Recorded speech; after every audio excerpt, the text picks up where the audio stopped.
Poor hygiene, frequent wars and crop failures, many duties and ailments. In the Middle Ages, human life was already short. At 40, many people looked elderly, and most poor people rarely lived to the age of modern retirement. But some aspects of the Middle Ages are still shrouded in a fog of idealization. The culprits are modern movies and books, where brave knights now and then go on feats for the sake of beautiful ladies.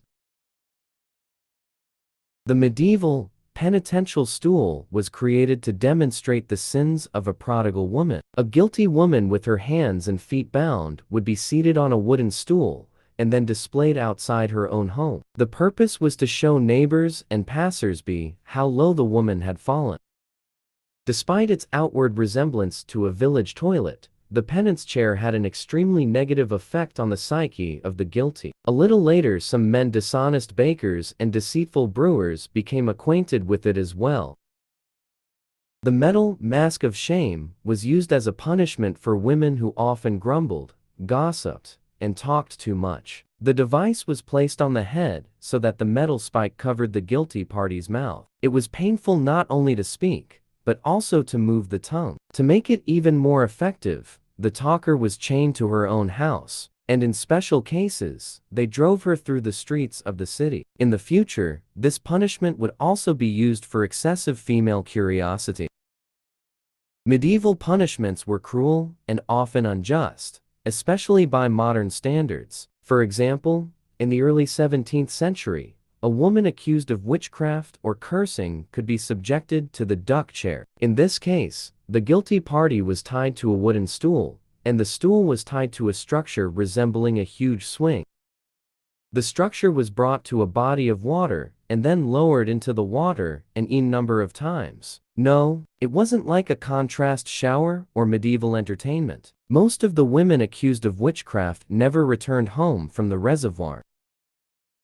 Crazy, loud and aggressive women were punished with a violin. It was a wooden device with a hole for the head and hands, hinges, and a padlock. The violin was decorated with carvings and painted with paints. The guilty party had to wear it until she fully realized her mistakes. Women who committed a scandal in the street were given a paired violin. In this case, they were left in the violin until they reconciled.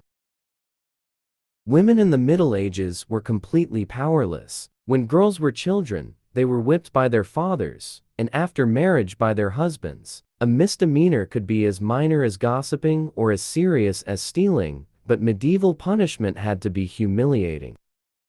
The shame pole was set up in a crowded place, usually in the central square of the village. A woman tied to the pole became an object of ridicule and censure from passers-by. Some would stop to express their opinion of the guilty woman's life. Others might throw dirt, stones, or spoiled food at her. It would be wrong to say that medieval relationships were stronger and happier, but the fact remains that adultery in marriage did not happen very often. One of the reasons for this was women's fear of punishment. In the era of Federico II in Sicily, for promiscuity and fornication, a married woman could have her nose shrunk, deprived of property and children.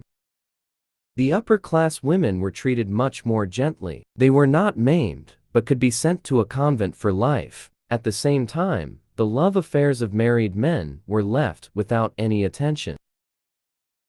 The barrel of shame was one of the most humiliating punishments. A woman accused of drunkenness or promiscuity was forced to carry a heavy barrel. Such an outfit turned the guilty party into an object of ridicule and contempt. In the Middle Ages, it was believed that this symbolic, drunkard's cloak, not only weaned women from bad habits, but also restored order in society. Punishment with the barrel of shame could last from a few hours to a few days, depending on the misdemeanor.